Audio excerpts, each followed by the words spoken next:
So, good morning, everyone. Thank you for being here this morning on this very chilly morning. Is anyone welcoming the cold this morning? Yes. Yeah, we're all layered up today. So, I wondered if we could just start briefly. I usually do this with my grief groups at City of Hope. I'm a chaplain at City of Hope in Duarte, and I facilitate 12-week grief groups. And every time we start, we always say our names and where we're from. So, could we just start that way today? And we'll start over here. Mary, I was born in Jerusalem. Thank you, Mary. I'm Jerry. Eagle Rock. Eagle Rock. Janet, Eagle Rock. Kelly, Pasadena. Chris, South Pasadena. Jane, South Pasadena. Sarah, West LA. Ken, West LA. Joe from Sweden. Sweden. John, I am Bronx. Rosemary, originally from the north of England, but Mathilda now speaks right in Pasadena. Candace, Pasadena. Yeah. Kyle from Laverne. Kyle from Laverne. Holly, I live in Reseda, born and raised in Southern California. Okay. Tyler, originally from Pacific Palisades and living in Santa Maria. Okay. Brazel, I'm originally from the Philippines and I'm living in Santa Maria. Okay. I'm Terry, originally from Canada, but living in Lesser Park. Mm-hmm. Nancy Lee, Highland Park. Highland Park. Sophiati, Magnuson. Altadena and Hastings Ranch. And now Sierra. Sierra Madre. Okay. Mario from Pasadena. Mario from Pasadena. Pasadena. Pasadena. Deb from Duarte. Duarte. Catherine, I'm from Altadena, but I live in Highland Park. Okay. Highland Park. We're just saying our names and where we're from. Lauren and I live in Pasadena. Lauren, Pasadena. Anyone else not get a chance to say hello? Come on in, folks. Lots of seats. My mom lives in my car. Okay. Well, thank you all for being here. Oh, is there someone else? Oh, yeah, go ahead. We're just saying our names and where we're from. Pasadena. Okay. We got a lot of Pasadena folks, which makes sense where we are. Charlie, hey. South Pasadena. Awesome. Sierra Madre. Awesome. Do we have anyone else coming? Oh, John. DJ from the High Desert. DJ from the High Desert. And then we've got Mike. Did you want to introduce yourself? Just your name and where you're from. Mike from Pasadena. Awesome. Like originally from? Whatever, however you want to interpret the question. All right, everyone feel like we know each other. Oh, and I'm Jonathan, and I'm originally from Michigan, now in South Pasadena for the last decade. All right. So here we all are. Grief in many forms, healing together amid wildfires and political upheaval. I had originally done this presentation at the Islamic Center of Southern California back in the fall, right after we found out the results of the 2024 election.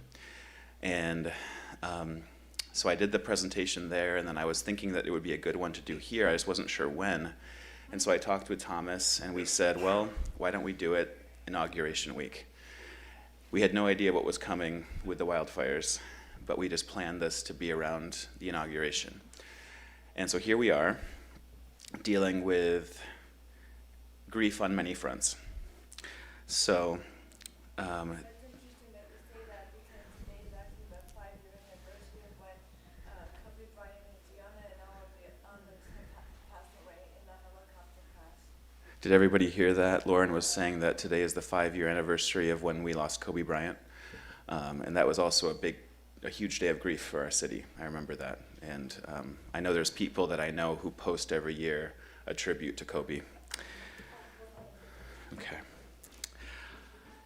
So some of this will be old hat for you. Some of this will be new. Some of this might directly relate to your current experience. And I guess I stand up here as someone who cannot know exactly what everyone in the room is feeling. Only you can know that. But what I do know is that I've been facilitating grief groups for years, and these are some of the things that I've learned. So that's what we can share about today, and then a lot of this presentation is going to be us interacting with one another. So we're going to start with grief being both personal and collective. In times of crisis, whether natural or political, we may feel the following: feelings of shock, feelings of sadness, feelings of anger and helplessness, anxiety, frustration, and a longing for action. Can anyone relate to that longing for action piece? Yes. We had someone visiting this weekend, and we were talking about how we're going to be responding. So our political leaders are talking about how we're going to respond to this tragedy. So today's focus: acknowledging our grief in this moment, finding strength in community, turning pain into purpose. So when I lead my grief groups at City of Hope, we go through this book called Understanding Your Grief by Dr. Alan Wolfelt.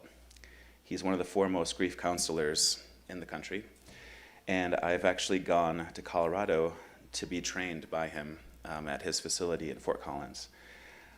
And he has this quote in the book that I'm always sharing with the participants in the grief groups, and I'm sharing it with staff at the hospital whenever we've had a tragic situation. And the quote simply is this: "A vital part of mourning is often telling the story over and over again. Find people who are willing to listen to you tell your story over and over again if necessary, without judgment. But remember that not everyone has the capacity to be an empathetic listener. Seek out listeners who can be present to your pain and who don't mind if you need to repeat yourself often in the days and the weeks and the months ahead."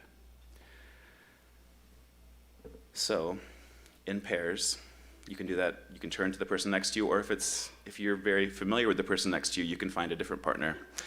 But briefly introduce yourself and share someone you are grieving, whether an individual, a community, or a group today.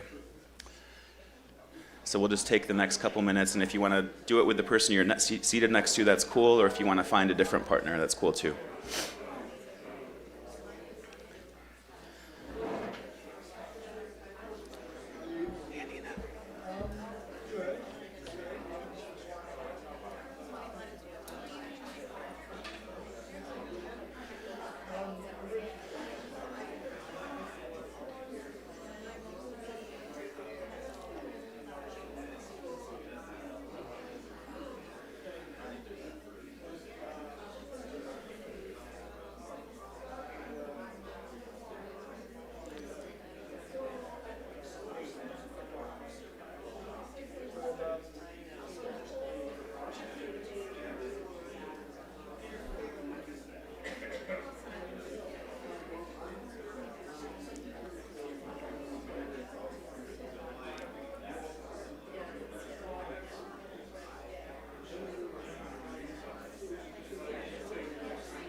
All right, everybody. I love seeing everybody connecting, but we're going to bring our attention back to the front.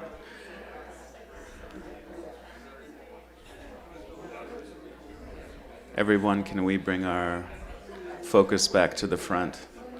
I know it's hard when everybody's connecting so well.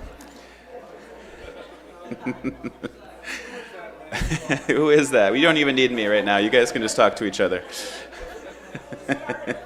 I did start it. See, we need this, right? We need to connect with each other. Okay. The rest of the morning, right? You can just stay here. All right, everybody. So we're going to bring it back in. I feel like a teacher. If you can hear me, clap once. Good morning, Susan. So I was just going to ask, what's one word that came up in this sharing time? What's one word that you could share in terms of things that people are grieving right now? It can be popcorn. Loss? Family history. Disbelief. Frustration. Brother? Okay. Oh, yeah. Okay. Shock. Enormity. Surreal. Yeah. Anything else? Okay. Well, it's good to see you all connecting so well. I felt like I didn't have to do anything. I could have just let you all talk the rest of the morning. So, any of these pictures look familiar? Yeah, maybe not those exact Yeah. people, but seeing that, Yeah. support. Hey, Patrick. Hey, Maddie. So, the picture on the right is or it's actually on the left from, so on my right, but your left. Or no, reverse, whatever. This picture here, whichever direction this is a picture from the conflict in Gaza. And then this picture over here, I believe is from Altadena, a woman embracing, I think, a neighbor. So one of the things that I've been talking about lately with people, especially people who've been very concerned about what's happening around the world, is that what we've lived through in LA these past few weeks has made our global neighbors feel more connected to us and has made us feel more connected to our global neighbors. Has anyone experienced that? So I'm going to go through briefly some of the conflict zones that we focused on when I did this talk at the Islamic Center. The first one is the grief in Gaza. You have the grief compounded by violence. You have families torn apart, bombs, bullets, rocks, missiles, parents and children and grandparents' innocent lives obliterated. And for survivors, you have the psychological toll, the constant fear, the loss of home, and deep mourning for those lost. When I presented this slide back in October or November, this wasn't a reality for a lot of us in the room. The fear of the loss of home, deep mourning for those lost. Today, it's a different story, because I think some of us in the room have experienced maybe the loss of home, or the fear of the loss of home, and deep mourning for things that have been lost. We have the grief in Ukraine. This is still going on. The war has displaced millions, leaving towns and communities in ruin. And there's trauma that extends beyond the physical loss into deep psychological, social, and economic destruction. We have the grief in Sudan. Years of civil war, violence, instability, creating generational grief. The grief in Syria. For many Syrians, grief is ongoing as homes, communities, and families continue to be destroyed. Grief in the Democratic Republic of the Congo. The DRC faces one of the longest-running humanitarian crises in the world, widespread displacement and fear of violence. And the scars of the conflict are passed down from generation to generation. And then we come to LA. Thousands displaced, homes, businesses, and landmarks destroyed, families grieving the loss of loved ones, of property, security. The emotional toll includes shock, we heard that this morning, fear, uncertainty about the future. Communities mourning the loss of neighborhoods and the shared sense of identity. That's the thing that I think I hear the most, is the shared sense of identity, even more than the loss of homes. There's this loss of this, what we had together as neighbors and as a community and as a neighborhood. So resilience comes through collective support, healing, and hope. We're going to do pairs again. Maybe pick a different person this time. But these are the prompts. And you don't have to go through all of them, but if there's any of these prompts that resonate with you today, I would say have that guide your discussion. The first one, how does grief from events like wars or disasters connect to our own losses, like losing our homes or daily life changes? 2, how does survivor's guilt affect us when we see others lose so much while we try to move forward? Number 3, how does climate change make life's challenges harder for us and for future generations? And how does it impact our hopes for our children and our grandchildren? 4, how can loss affect our emotions, community, and resources over time? And how can we help each other? So for the next 2 minutes, find another partner. And when you hear my voice, bring your attention back to me if you don't mind. Okay.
All right, another really productive time of sharing, which is great to see. Let's bring our attention back to the front. Let's wrap up our conversations if we can.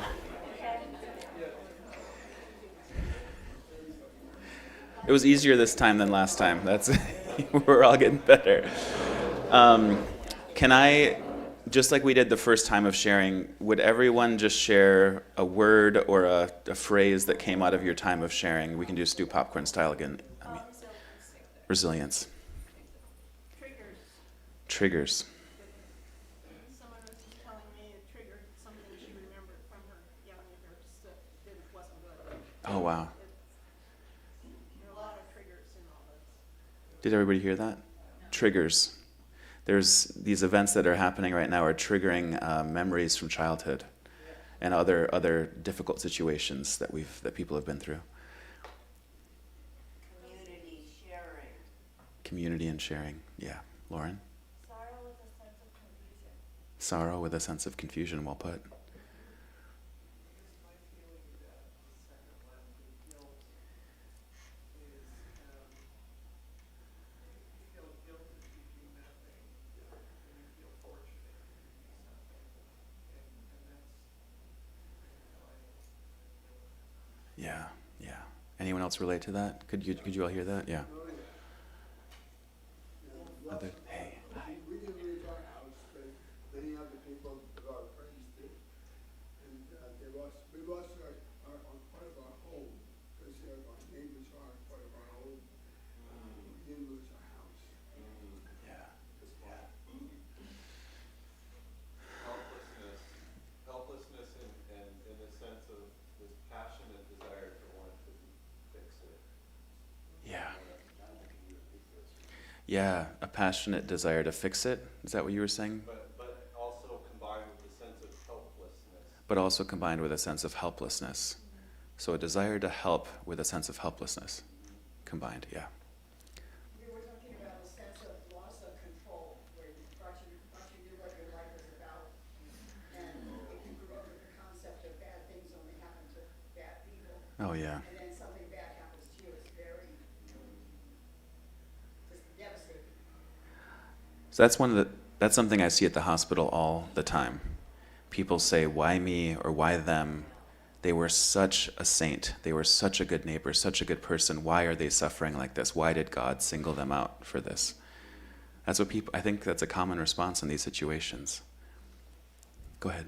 I think all of this has helped us focus on what we do have and what we can be grateful for. I mean, I think if you turn the perspective around a little bit, Yeah. we have to, and I think that's about hope. So holding on to or having gratitude even in the midst of Yes.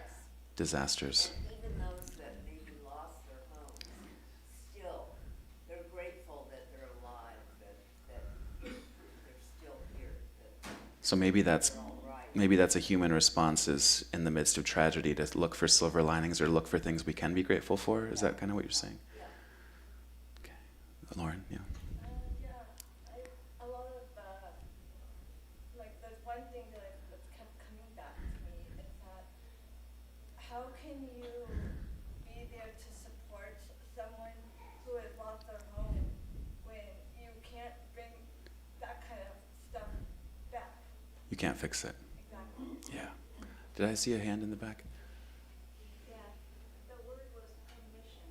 Permission. We talked about how the more public losses give us permission to grieve, not just what the more dramatic loss, but our personal losses.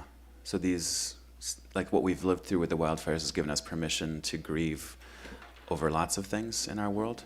Yeah, we didn't talk specifically about the wildfires, but for example, about the instances that public figures and people were very attached to. Right. Or kind of like we talked about Kobe at the beginning, and how today's the 5-year anniversary of Kobe's death, and that's something that brought people together in collective grief. Yeah. Go ahead. This event, then combined with Trump pardoning all those people, increases my anxiety and uncertainty about Yeah. what you were saying about control and what you can trust and what you can't trust. It's all changing. Everything's changing. Yeah. Okay, one more. The things we talked about is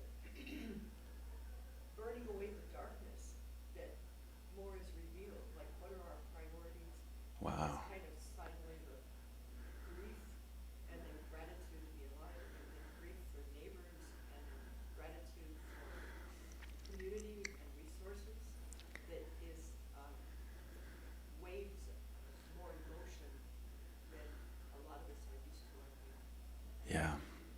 And something that just came to mind hearing some of the things you've shared, I saw this clip of Pete Buttigieg talking about how we need to move through the shock and condemnation quickly so that we can actually get to the place of how do we take collective action, where we can't stay stuck in that place of shock and paralysis, but we need to move through those things quicker than maybe we're used to.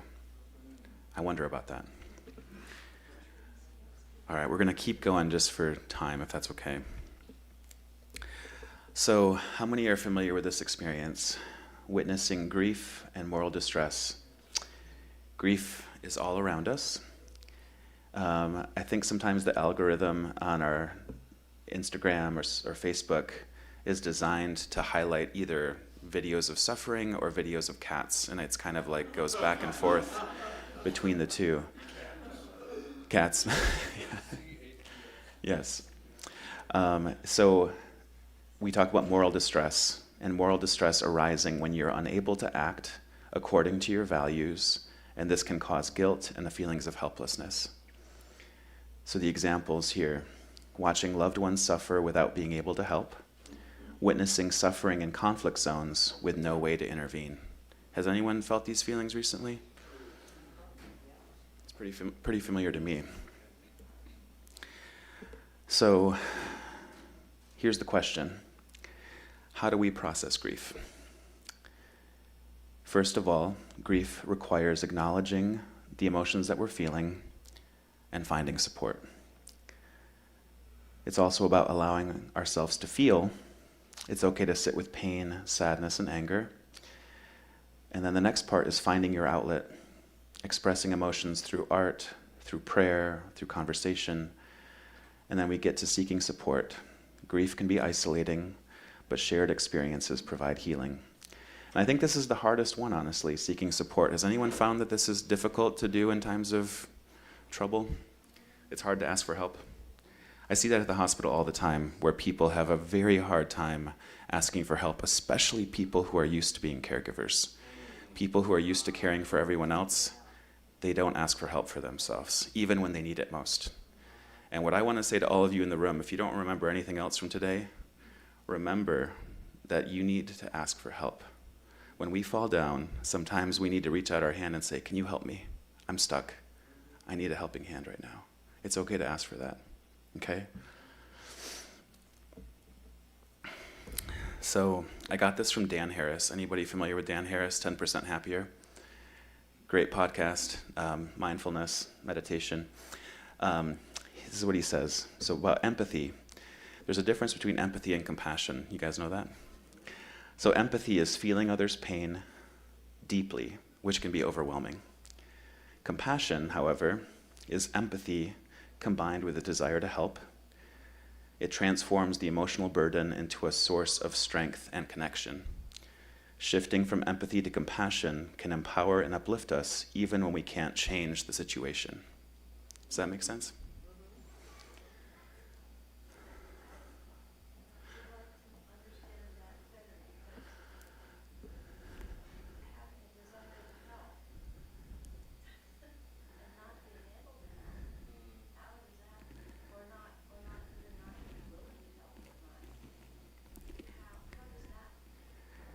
That's the question, right?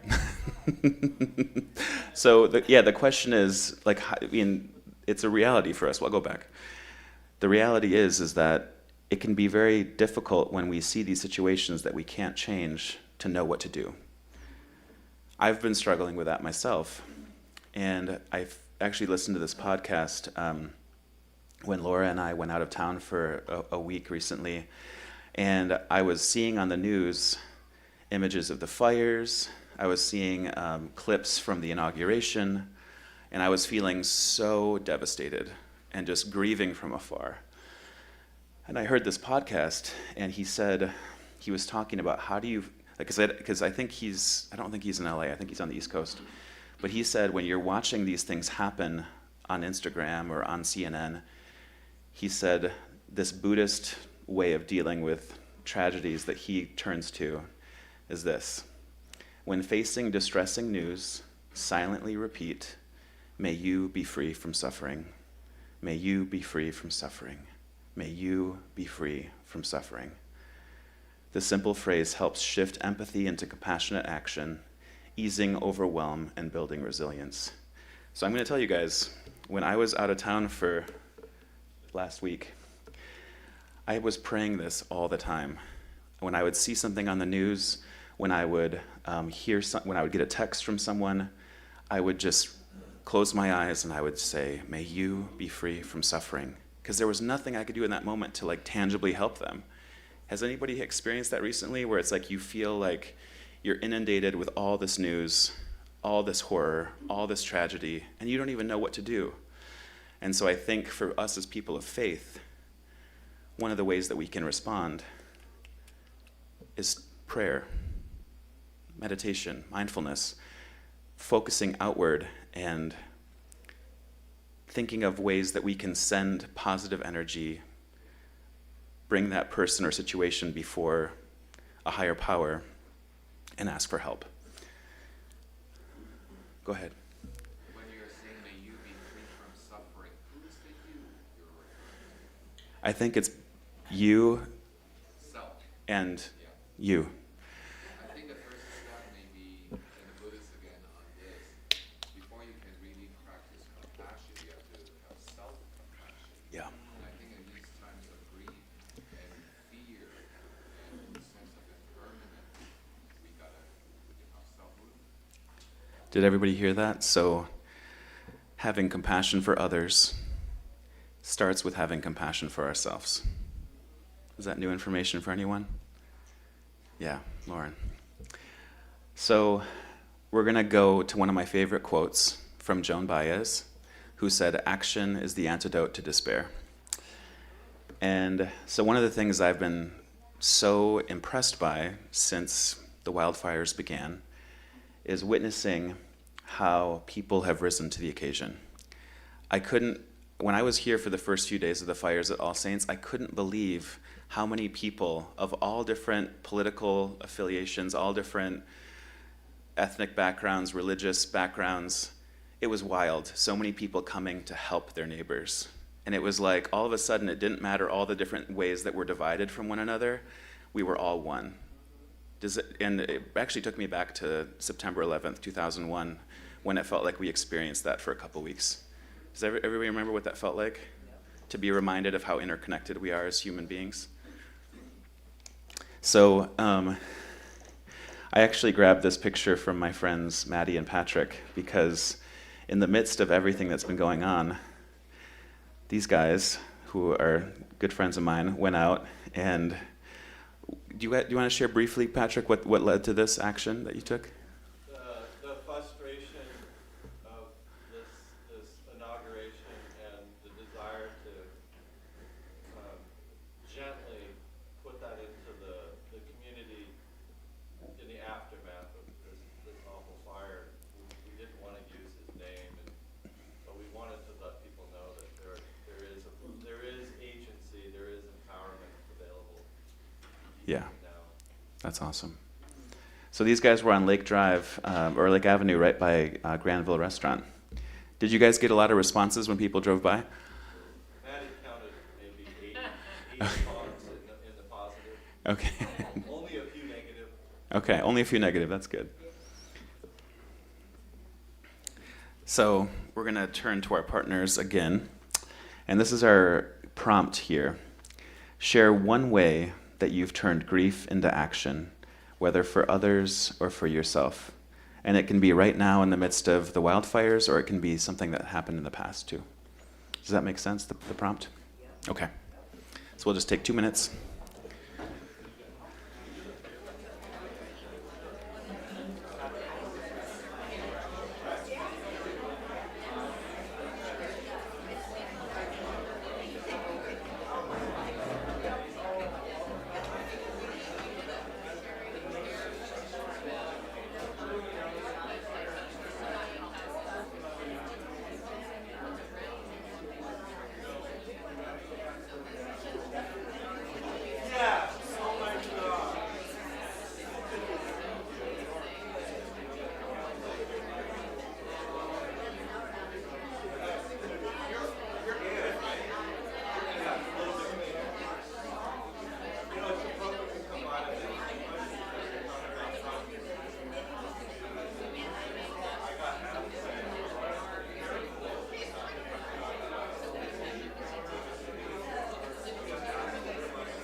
Yeah.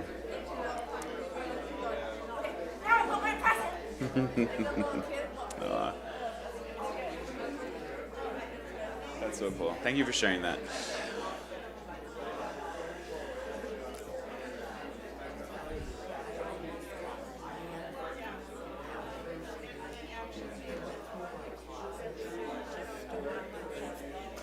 Oh wow, just downsizing. And then I was turned away from 3 places because it was so much. They had gotten so many donations they couldn't keep up. Oh my gosh. So it ended up with salvation, which is fine. That's okay, good. Here will help others.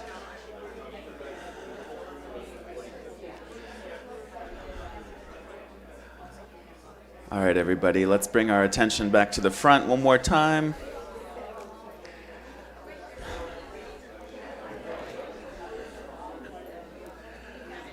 Lots of good sharing happening, but let's bring it back to the front again.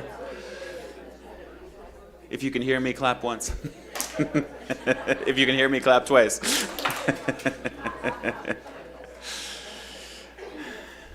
It actually works better with you all than with kids, so that's impressive.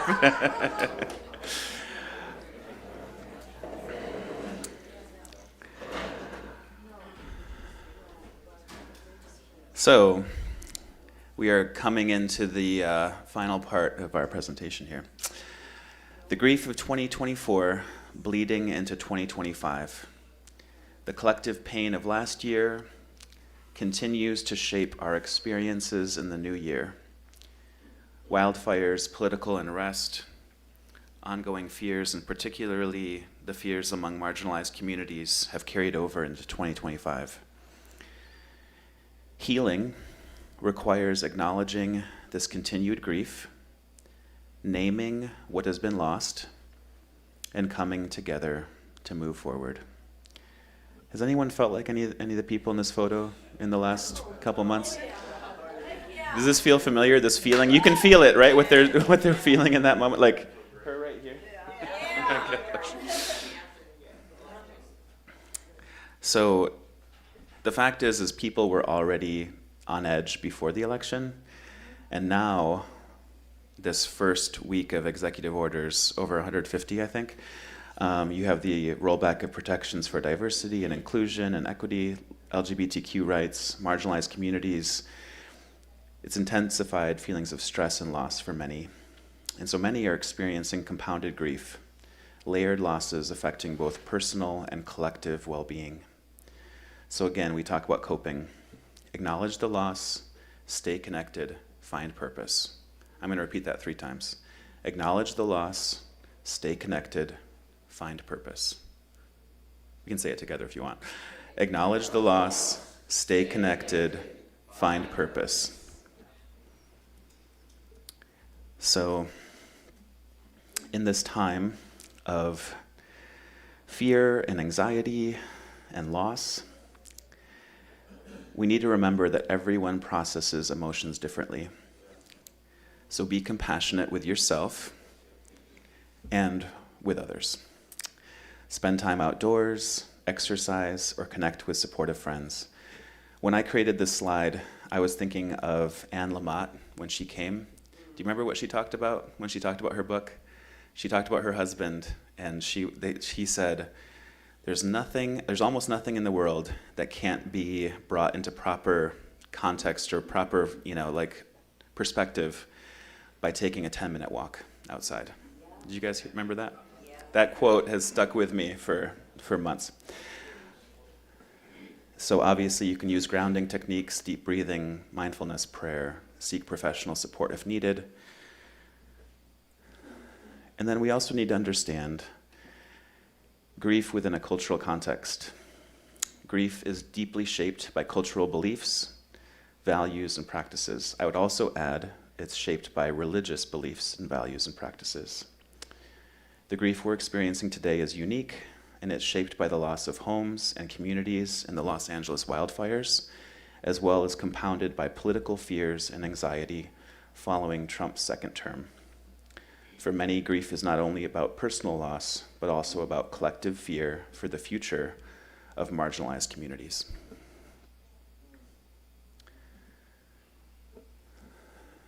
So grieving together across cultures and crises. I realize we're running low on time, so we're not going to do this particular prompt here, because I want to make space at the end for that. So can we do something practical here, some practical advice? These are 11 tips for caring for yourself in the midst of chaos. The first one, volunteer and give back. That's number 1. Number 2, move your body. Exercise lifts your mood and restores a sense of control. Did you guys know that? Yeah. Anybody still been exercising? Anyone take a week off of yoga like I did? Okay. When I went back, it was a struggle, but it felt so good to move my body. Get creative. Painting, writing, cooking clears your mind and fosters emotional release. Anybody been painting, writing, or cooking in these days? Okay, I see some hands. And then the other one is forest bathing, spending time in nature to ground yourself and gain perspective. So again, the 10-minute walk, that's what I think of when I think of bathing in nature. Not like literally if you found like a little pool to swim in, that's great, but I think literally it's like getting outside and being immersed in nature. Then we have journaling, attending a performance. Has anybody been to the theater or the movies?